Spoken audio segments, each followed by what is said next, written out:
नाज़रीन इकराम, पाकिस्तान की एक अजीम हस्ती, एक अजीम शायर मोहतरम जनाब अनवर मसूद साहिब के जिन्होंने रुतबे और मकाम नूं पहुँचना नामुमकिन।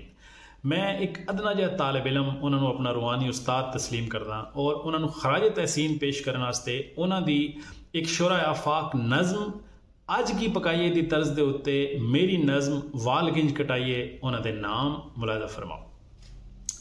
एक दिन चौधरी ने नाई नूं जी सद्या तो खीसा शीसा चुक के हवेली वाल भज्जिया।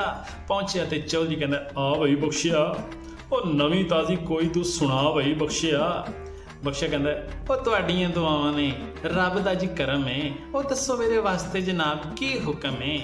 ओ बख्शिया मैं सोचिया कि वाल ही कटाइए और नाले तेरे हाथ चो खजा भी लवाइए। ओ माशाअल्लाह बाबा तुसी चंगा है जी सोचिया, और ताई तुहाडा खादम है जी मिंटां विच पहुंचिया। ओ छली वर्गे सिर नाल परे पंचायत जी, हसदे ने लोकी नहीं करदे रियायत जी। ओ फिक्कियां तो जुगता ना कर होए शोखिया, ओ जेड़े काम आए हैं तू ओ कर बख्शिया।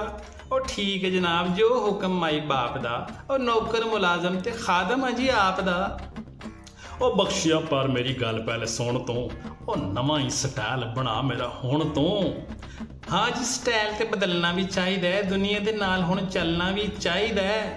अच्छा फिर स्पाइक्स दे बारे की ख्याल है? और चौधरी जी कसमे तुहाडे ते कमाल है। ओ नहीं पर बख्शिया ओ मुंडियां दा काम है, अजकल दियां सब शोखियां दा काम है। जिया जिंज सिर विच फुटिया जी बाम में, जरदे दी देग नूं जी लाया होया दम में। ओ फिर साइड पफ बारे की तेरी सोच है? सच्ची पूछे मेरे तो ए मेरी सोच है। ओ चोई साहब आ गई मैनू ओदी याद जी, ओ सगवें ही लगोगे वहीद मुराद जी। ओ नहीं पर ओ ते स्टाइल पुराना है, ओ मैं चुधरानी कोलों बाबा अखवाना है। चंगा भला चौधरी लगदा जी राणा है, ओ छड्डो परा सैड पफ को जाते नमाना है। अच्छा फौजी कट बारे तेरा की ख्याल है? ओ तैनू पता लफटैन मेरा एक बाल है। ओ मैं कहना तुहाडा जेड़ा हुस्नो जमाल है, एक फौजी कट दा ही कसम सवाल है। ओ नहीं पर कुत्ती विच ठंड लग जानी है, ओ परे पंचायत विच कंड लग जानी है।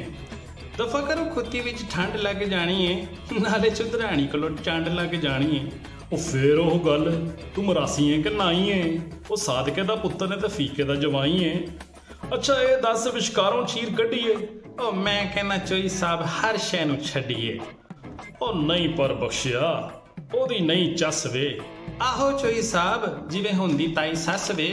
ओ वड्डा तेरी जीब स्टाइल कोई दस वे।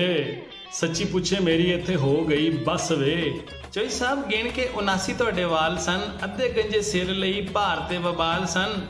छड़ के ते चलिया गंजियां दा पिंड मैं, गल्लां गल्लां विच तुहाडी कर दित्ती टिंड मैं। बड़ी मेहरबानी।